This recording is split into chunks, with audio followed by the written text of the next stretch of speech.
बातम्यांचा बुलंद आवाज महा 24 तास.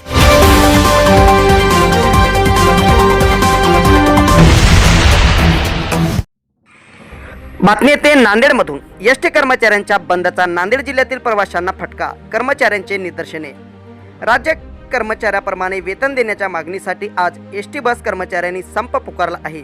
या बंदमध्ये नांदेड जिल्ह्यातील एसटी कर्मचारी सहभागी झाले आहेत. सकाळपासूनच नांदेड शहरातील मध्यवर्ती बसस्थानकातून एकही बस बाहेर गेली नाही. बसची चक्के संपूर्ण पुणे थांबल्याने प्रवाशांना मोठा खोळंबा झाला आहे. त्यासोबत या मध्यवर्ती बसस्थानकात एसटी बस कर्मचाऱ्यांनी निदर्शने केले. याचाच आढावा आणि एसटी बस कर्मचाऱ्यांची बातचीत केली आमच्या प्रतिनिधींनी. पाहूया.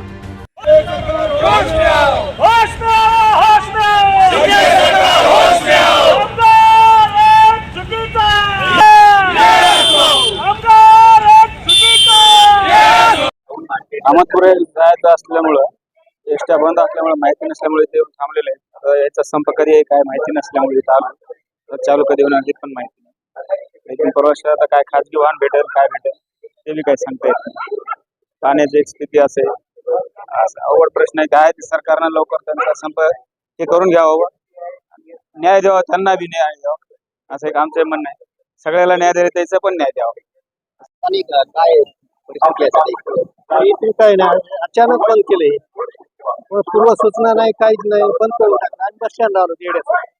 आम्हाला लोह्याला जायचं, बाकी लांब काही जायचं नाही. पण इथे यायचं, याची सूचना तर पाहिजे. या दिवसापासून ते मुदत बंद आहे वगैरे सांगा पाहिजे. याच्या काय मागणी आहेत काय आपल्याला काही माहिती. अचानक बंद केलं, आता बोलावं लागेल गाड्या कोणी गाडी.